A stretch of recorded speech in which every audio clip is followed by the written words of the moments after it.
Namaste everyone, and good evening or good morning if you're in the other side of the world. And here we are on Friday, and normally we do our emotion healing or prosperity healing. Today we're going to celebrate with our Indian brothers and sisters on Ganesha Chaturthi. So before we start, let's ask for blessing, shall we? To the Divine Supreme God, Divine Father, Mother, to all the spiritual elders, holy masters, saints, archangels, holy angels, and spiritual helpers. Personally to my teacher, Master Chokok Sui, Maha Gujarati, we thank you for divine light, divine love. Thank you for mercy, compassion, healing energy, and divine protection. We thank you in full faith. So be it. Right, so we start out with saying Happy Ganesha Chaturthi. Now, if you're not Hindu or you're not from India, well, that's why we're here, to give you a deeper understanding of it. You know, one of the things that my teacher always says is truth is universal. And it's just a matter of understanding each culture and each religion of why they do what they do. And it's interesting that if you've been with us long enough, you realize that we talk about different traditions like Christianity, Buddhism, Islam, Hinduism, Judaism, and whatever other tradition and culture there are, because truth is universal. Now, the interesting thing is this.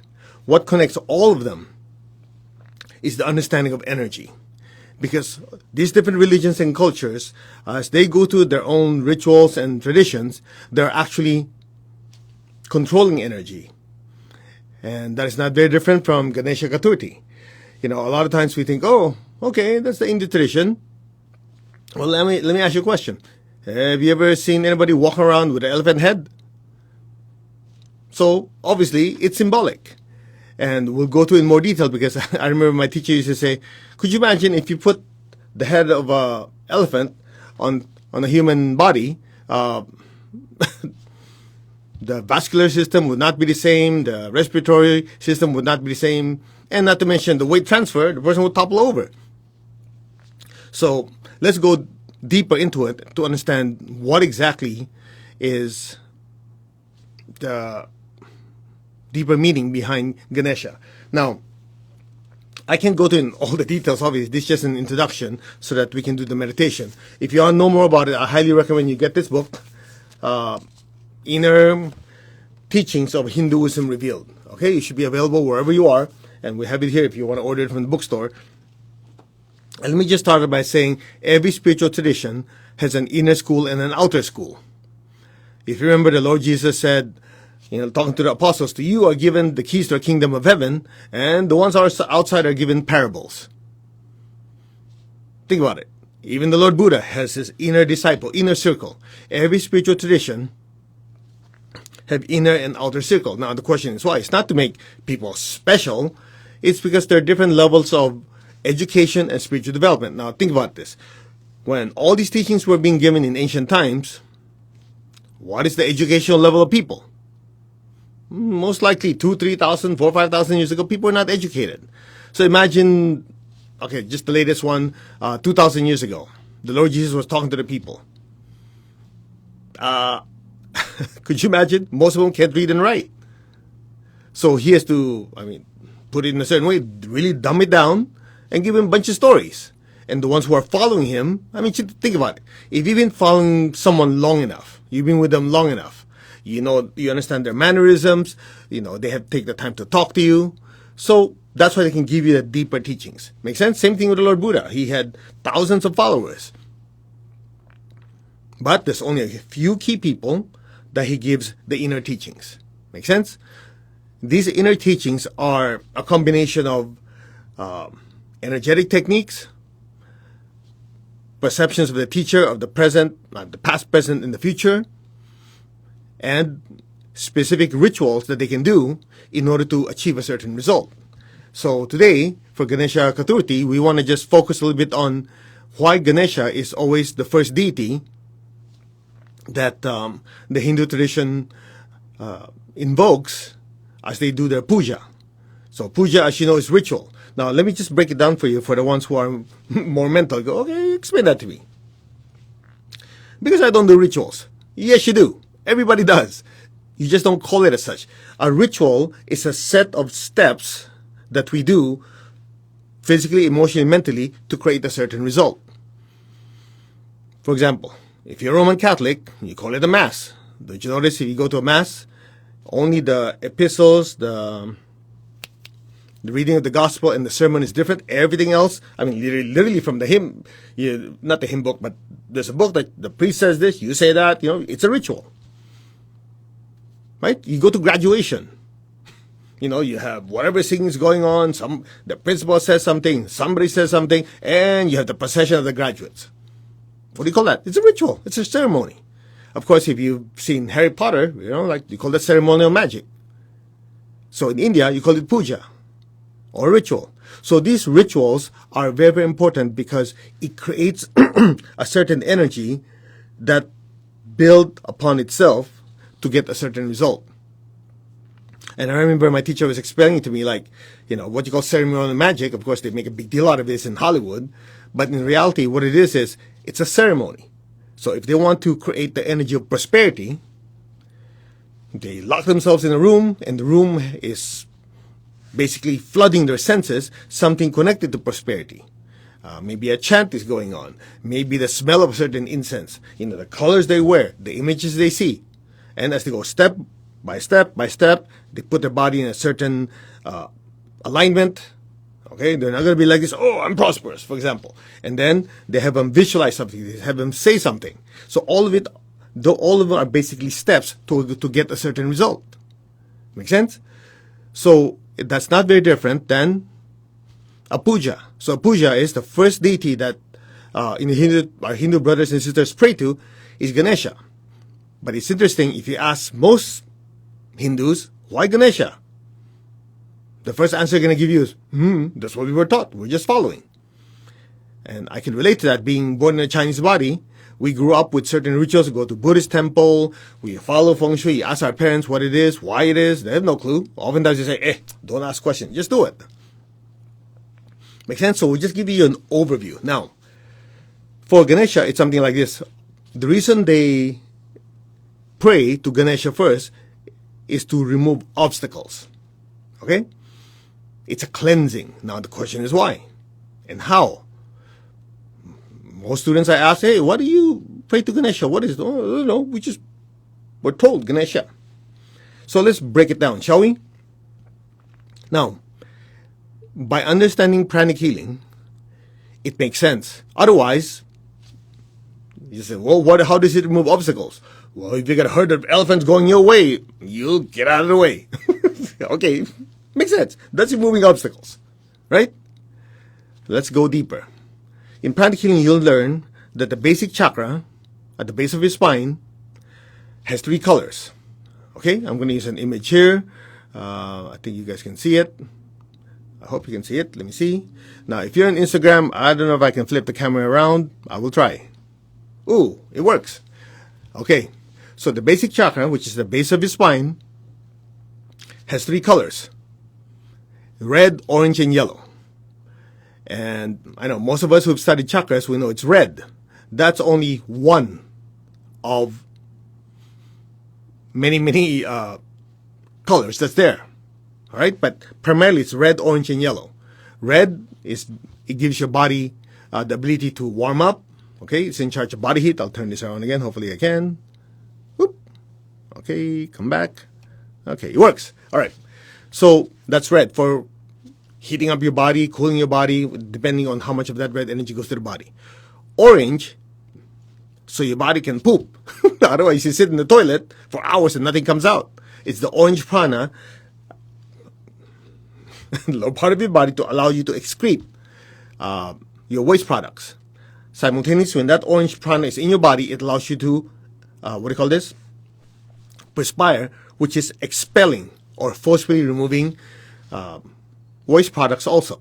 And yellow is for your bones. That's the color energetic component of your bones is yellow. So that's how you tell initially why is the basic chakra connected to Ganesha. Now, let me show you that image again, the ones who are on Instagram, because I have to just flip this around. So the basic chakra is oftentimes represented by an elephant. Ooh, Ganesha, elephant, right? So that's the first connection. All right. Now, oh, hold on. I need to do this. Make sure it works. Sorry. All right. Now, so this orange energy is what we call in pranic healing forceful cleansing, expelling. So if your body has waste products, the body expels it, forcefully cleans it. In fact, when you're perspiring, your body produces a lot of orange inside and pushes the liquids out. When a woman's in her period, the sex chakra produces orange to expel or forcefully push out the energies that the body doesn't need. Make sense? So that's called expelling. And that's one of the secrets we teach in the crystal healing class, where if you wear a certain orange stone in the right hand, in the correct hand, it can help you expel obstructing energies. So when it says removing obstacles, when you chant to Lord Ganesha, if you try to understand the energy, because when you chant the mantra, which we'll do tonight, or you can just listen, doesn't matter, the energy coming out of you is oranges to expel or push away obstructing energies out of your way. Okay? So that's as far as energy is concerned. Now, for additional information, you say, okay, that's great and wonderful. What's I gotta do with the elephant head on the body? All right, this is where you take it deeper. And again, I recommend you take take the opportunity to get the book, or when we teach the class, either online or wherever you are when the class is being taught, make sure you attend it. But here I'll give you a little bit of an idea. So let's do this again. So the basic chakra, okay, let me just expand this for the once. Okay, so the basic chakra is represented by an elephant. So this elephant, you will notice there are 7 trunks.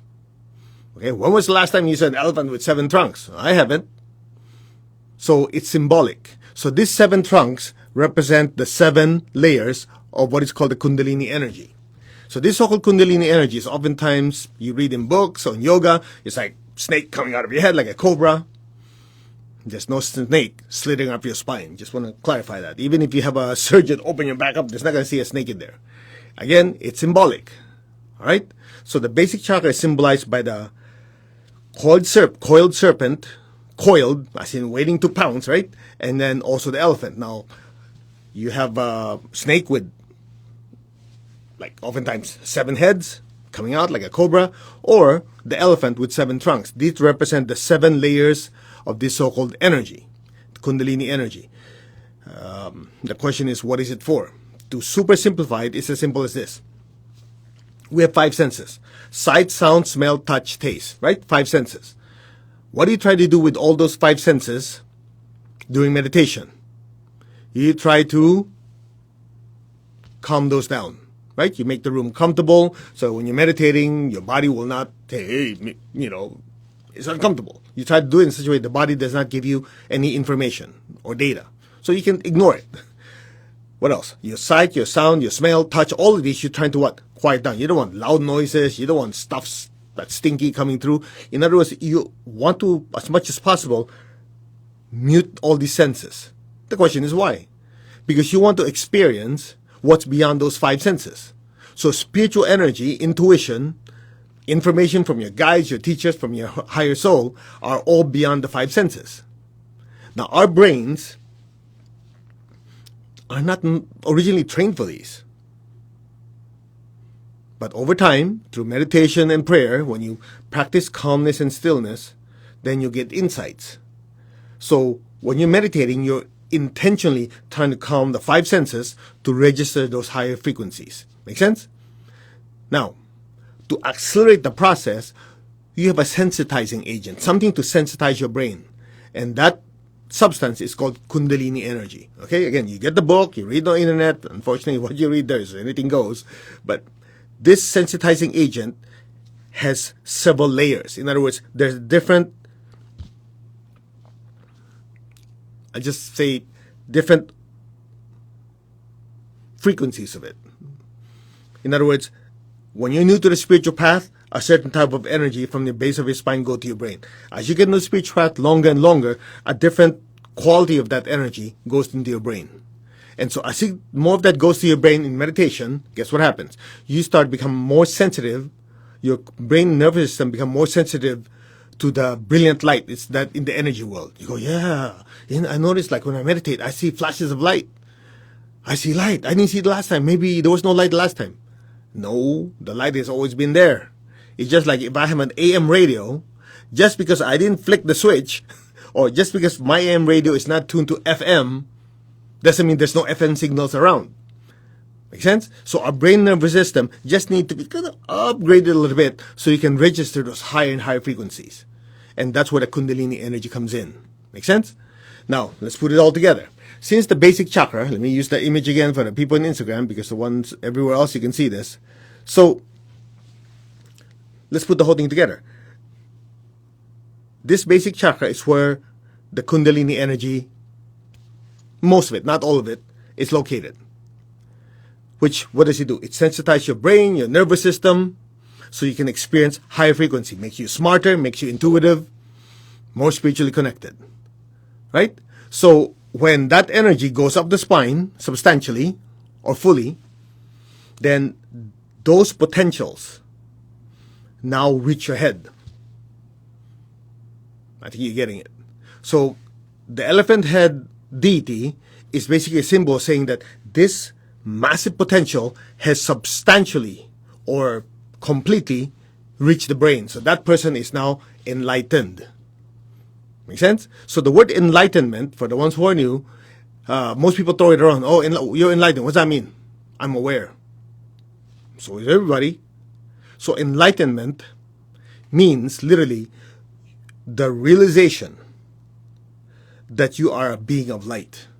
That's why another term for enlightenment is illumination. Not like somebody shining a torch or a flashlight or a spotlight on you. It's because you have a deeper realization that you are a being of light. That this body, emotions, thought are basically your containers or shells. And that realization, that knowingness is beyond the five senses. So when enough of this Kundalini energy goes to your brain, then it symbolizes Ganesha, the enlightened one. Make sense? Then you add to it, well, remover obstacles. Well, because from the basic chakra, you have those three colors, and the color orange has what? Expelling effect. Plus, when you're really, really smart, then whatever obstacles are in front of you, you get to understand it, and you know how to get rid of them. So you move forward. That's it. Clear? So again, if you want to know more about it, get the book, take the class when it's available, but that's the essence behind it. It's not because you're going to start looking, yeah, I've been to a Hindu temple. I don't see anybody with an elephant head yet. Most likely you're not going to find any. All right? So that's why it's very, very important to really understand instead of taking things blindly. Now, here's the plan. We're going to do a short meditation. We'll do meditation twin hearts. Basically purify your thoughts, your emotions, your energy field. Then I'm going to have you visualize or think of different parts of your life and just kind of bring up what are the obstructing factors that prevent you from being successful in those parts of your life. For example, let's say money. Some of you are having financial issues. So after the meditation twin hearts, I'm going to have you imagine your finances and just imagine a great cloud which represents the obstructing energies, either self-generated, self-limiting beliefs or from envy from other people or just obstructing energy towards your success. And we'll chant the Ganesha Gayatri mantra, project that energy and visualize it dissolving it. Now, I know what you guys are saying. Well, okay, let's go there. Why waste my time doing this meditation twin hearts thing? Let's go into like just hosing down all this crap that's in my way. Then you can leave. You know why? Here's why. The reason we do meditation twin hearts first is to activate your heart chakra more. In other words, this is not a shooting range. It's not like, oh, let me think of people who are against me. Let me flush them out of my life. It doesn't work that way. The key is we're going to do meditation twin heart, activate your heart, your crown, more divine energy comes in so that your heart, your mind, your emotions, thoughts are purified. So when you project this energy to remove, it's being done in such a way to remove lower frequencies. Not because you don't like someone, Come on, let's get rid of this guy. If that's your goal to being here, bye, sign off now. That's not what we do. You don't like it? Tough, get out. You see, we understand the energy, but we don't use it as a weapon. We understand these are tools we can use to remove or deal with life in a way that is done with love and give us the ability to be more successful so we can improve our lives and be able to serve others. Clear? That's that. Very simple. All right. I hope you were able to learn a little bit. I would recommend you study more. And, there are many, many stories about it. Like, wait, how come he has an elephant head? Well, because Shiva came home and Ganesha was there in a way because he won't let him to the bathroom because his mom is taking a bath. So he cut his head off and, mom came out really pissed off and said, hey, you killed our kid. Shiva said, that's not my kid. And then, they had a marital whatever argument. And so Shiva said, okay, I'll fix it. So he went out and had his minions pick up the first animal they see, and it happened to be an elephant. Came back, installed it, and now, ta-da! Now you have Ganesha. That's the short version. And a lot of people say, okay, what's that got to do with me? It's very simple. Shiva represents the higher soul. The original Ganesha, the boy, represents the soul that has not yet experienced enlightenment. The Kundalini is still in the basic chakra. So when he cut his head off, it symbolized that in order for the soul to evolve, they have to cut off the old thinking, the old nature. And so when installed Ganesha, symbolically means, the Kundalini has gone up to the head. The person is now having the awareness and realization that they are a spiritual being of light. That's it. That's the story. You want to learn more about it, read it in books. That's the bottom line. That's why he has an elephant head. Not because they physically have an elephant head, but it's a symbol of the unawakened soul to an awakened soul. All right, shall we? Take your left hand, tap your heart. Take your right hand, tap your crown. Repeat after me. I am that. I am. I'm not the body. I'm not the emotions. I'm not the thoughts. I am the soul. I am a spiritual being of divine intelligence, divine love, and divine power. I am that. The soul, the spiritual self. I am connected in one to my higher soul. I am connected in one to the divine spirit in me.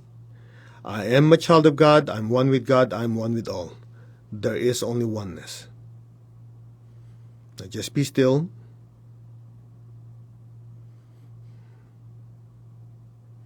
We are one.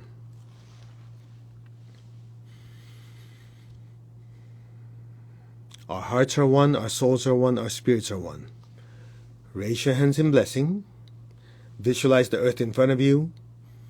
Be aware of your heart and your hands. Fill the earth with beautiful pink light. Lord, make me an instrument of your peace. Wherever there's hatred anywhere in the world, let me sow love. Unconditional love.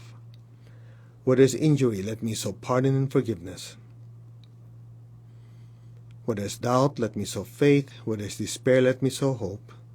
There's so many people right now who are having struggles with their health, their finances, their relationships, even their mental and spiritual health.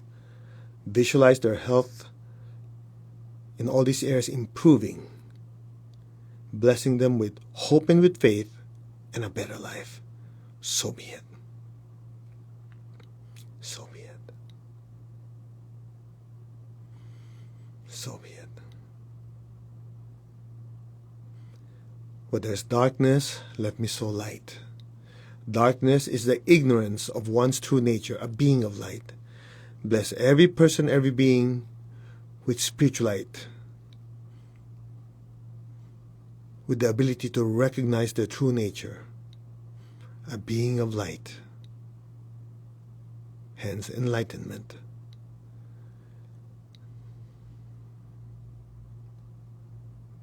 And where there is sadness, let me sow joy. Be aware of your heart and your hands. Fill the earth with peace, with love, with a spirit of forgiveness, with hope and with faith, with light and joy. So be it. So be it. So be it. Now be aware of your heart. Just inhale, exhale slowly. Be aware of your crown and exhale. Again, be aware of your heart. Take a deep breath. Lift up the loving energy from your heart up to your crown and exhale, and stay there. Your crown is filled with so much golden light. Allow the golden light from your crown to slide down through your hands and bless your family, your friends, the people you work with, and let it spread throughout the entire earth. From the heart of God, through my soul, through my entire being, may every person, every being on earth be blessed with love and kindness. Let all be blessed with great joy and happiness, with understanding, harmony, and divine peace. May all be blessed. So be it. Now just be still and fill the entire earth with golden light. So much golden light.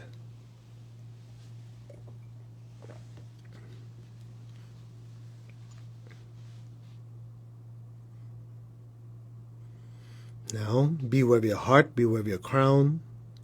Take a deep breath. And as you exhale, imagine beautiful golden light, even brighter than before, pouring down into the earth. From the center of the heart of God, through my soul, through my entire being, may every person, every being, the higher worlds, middle worlds, even the lower worlds, let every sentient being in every dimension, in every direction, above and below, be blessed with God's unconditional love and kindness. Let all be blessed with inner peace, inner healing, and at this time with so many physical, emotional, and financial healing. May all be blessed with understanding, with goodwill, and the willingness to do good. May all be blessed. So be it. So be it. Continue filling the earth with beautiful golden light. So be it.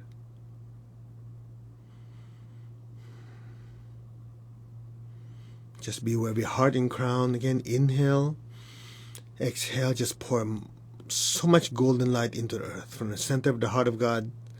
Through my spirit, through my soul, through my entire being, may all be blessed with compassionate, purifying light and soothing, healing energy. May all be divinely blessed. So be it. So be it, and so it is. Now lower your hands down, keep your eyes closed, keep your tongue on the roof of your mouth. Just be still. Imagine a beautiful golden light, a golden star, or a golden flame just floating above your head. The image doesn't have to be clear. Just know it's there. Now, be aware of your heart. Send a stream of love from your heart up to the crown, past the crown, and into that golden light. And stay there. Be still. You are a being of spiritual light. That is your true nature. Remember who you are. Remember your true essence. Now, you are the soul, the spiritual self. Listen.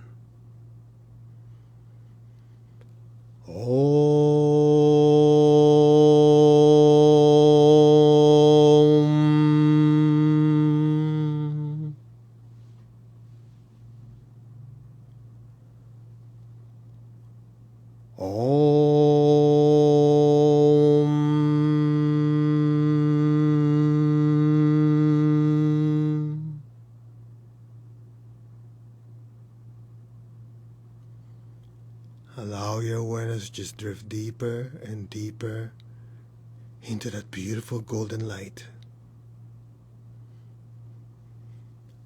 Om.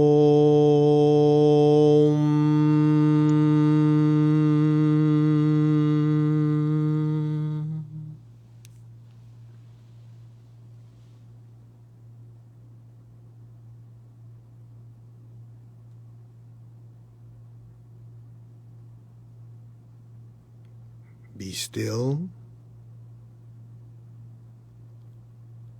Be aware of that light that is you, your true essence. Meditate on it. Meditate on your true nature, a being of light. Be still.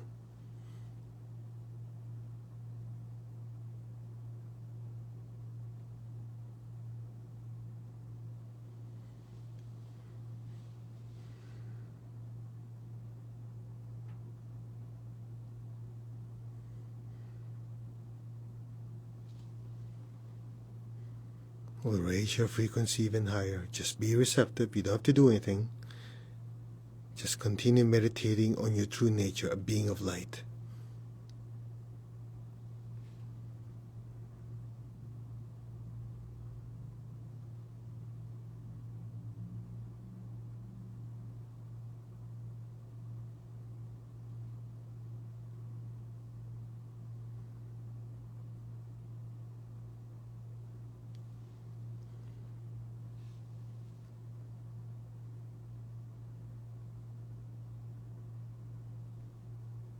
Let go.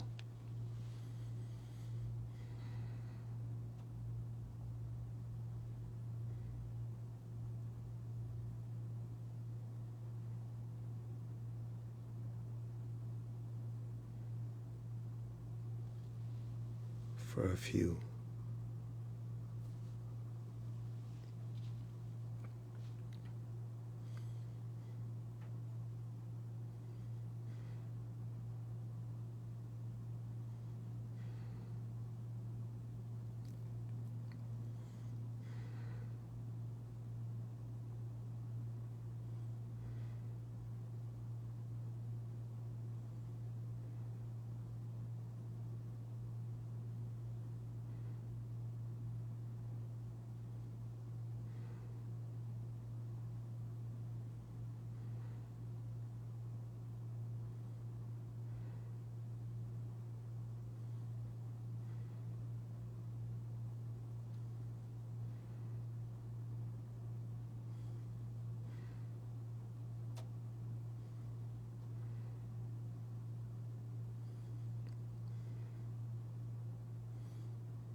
Go deeper into that light.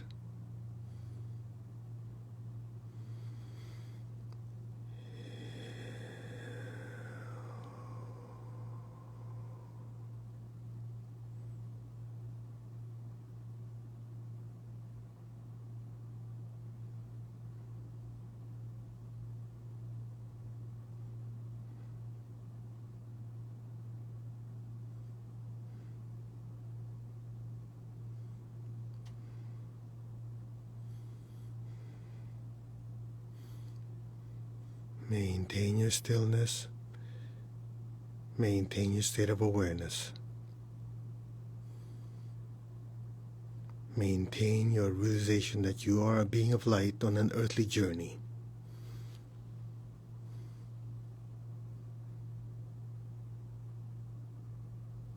From above, looking down, look at your life.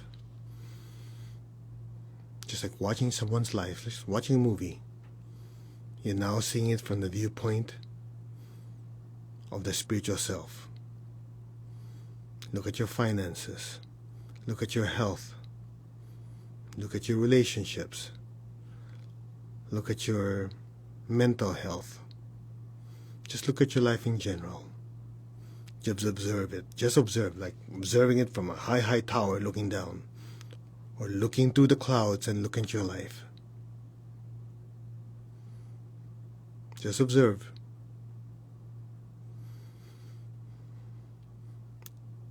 You might notice there are some areas that you like to correct, things you want to improve. Just raise your hands with me. Okay, I'm going to chant. You can see it on it. You can find this chant later on. You can just follow silently or just do what you can. Project brilliant, brilliant light. You don't have to worry about the color. Just brilliant light. The color is intelligent. The light is intelligence. And just let it flush out and push away anything obstructing your progress with your health, with your finances, with your relationships, your mental health, and your spirituality. Just keep projecting, like aiming a ginormous hose, just pushing it all away. Push it away. Om Mikadanteye Vidmahe Vakratunaye Dimahi Tanno Buddhi Prachodayat.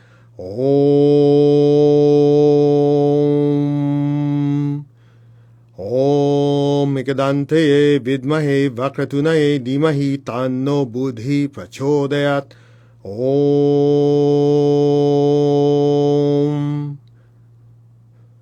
Om Mikadante Vidmahe Vakratunaye Dimahi Tanno Buddhi Prachodayat. Om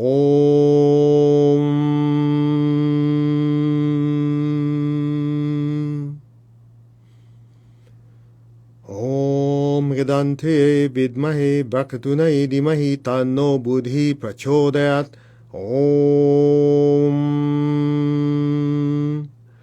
Om Mikadante Vidmahe Vakratunaye Dimahi Tanno Buddhi Prachodayat.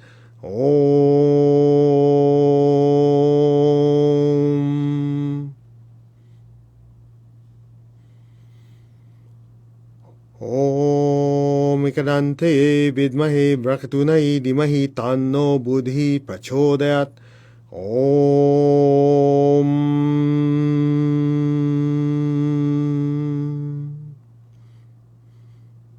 For the last 3 of the 9, just keep your tongue on the roof of your mouth. Just pour that energy into your physical, financial, emotional, mental, spiritual parts of your life. Just look at it like watching a movie and just pour this light. Keep your tongue on your palate. The rest will be done for you. Om Mikadante Vidmahe Vakratunaye Dimahi Tanno Buddhi Prachodayat. Om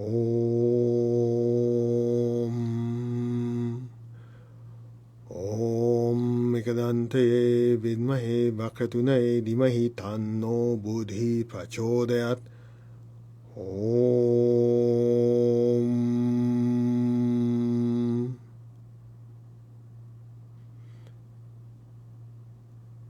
Om Ekadante Vidmahe Vakratunaye Dimahi Tanno Buddhi Prachodayat.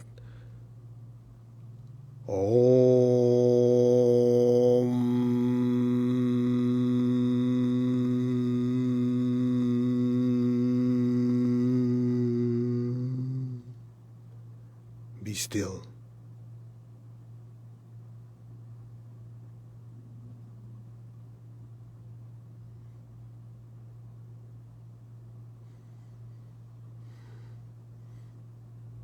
Some of you might feel so much pressure or tingling in your hands. That's just the energy flowing. Just aim it at different parts of your life. Remove any obstructing energies towards your success with improving your health, your relationships, your finances, your spiritual and mental development. May all obstructing energies be completely expelled, so be it, and removed out of your path properly. Om.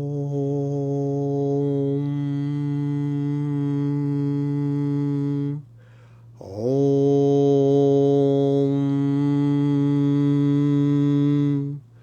Om.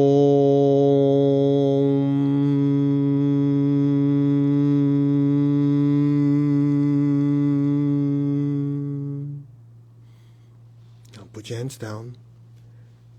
Just Keep your eyes closed. Be still.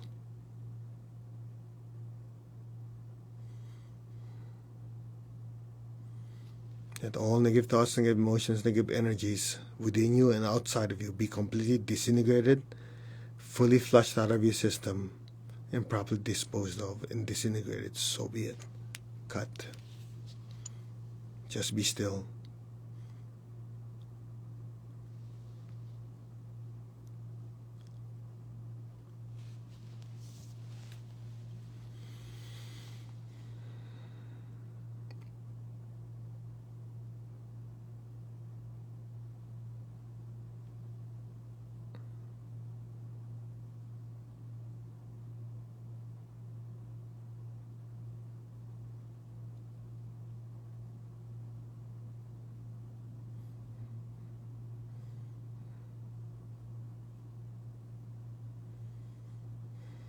So it is. Okay, raise your hands again. Visualize the earth in front of you. Bless your family, your friends, your loved ones with good health, with happiness, with prosperity, and with spirituality. So be it. So be it. You can aim your hands down the earth. Be aware of your feet and the base of your spine. Just project golden light down into the earth. Let our beloved Mother Earth be blessed with divine light, divine love, and divine power. Let our beloved Mother Earth be healed, regenerated, and revitalized. Blessings be to Mother Earth. So be it. So it is. Let's give thanks to the Divine Supreme One, Divine Father, Mother. Thank you. To all the spiritual elders, holy masters, saints, archangels, holy angels, spiritual helpers. Personally, to my teacher, Master Chokoksui, Maha Gujumeling, we thank you for divine light, love, guidance. Thank you for healing. Thank you for your compassionate, purifying light and soothing, healing energy. And your divine protection. Thank you. In full faith. So be it. Om. Amen. Amin. And Tatastu. And so it is. Okay, you can open your eyes. All right. So I hope you understand the lesson. We generate lots of spiritual energy, spiritually connected, and use that energy with divine guidance to remove obstructing energies. That's it. And you can, we'll leave this online. You can do this as much as you like. To all our spiritual brothers and sisters in the Hindu tradition, namaste and happy Ganesha, chaturthi. And I know you're celebrating this for the next 10 or 11 days. Well, just, you can go party and just stay safe. All right? So have a fantastic weekend. And Monday, I just realized I'm still here Monday. Tuesday is when I fly to Florida. So Wednesday and on for the next week or so, I'll be in Florida. That's where I'll be doing the Anchor the Light meditation. All right. I think that's it. May all your wishes come true properly. May you be happy. May you be healthy. May you be wealthy, both materially and spiritually. Namaste, everyone. You take care. And again, happy Ganesha Chaturthi. Have a great weekend. Namaste. Bye.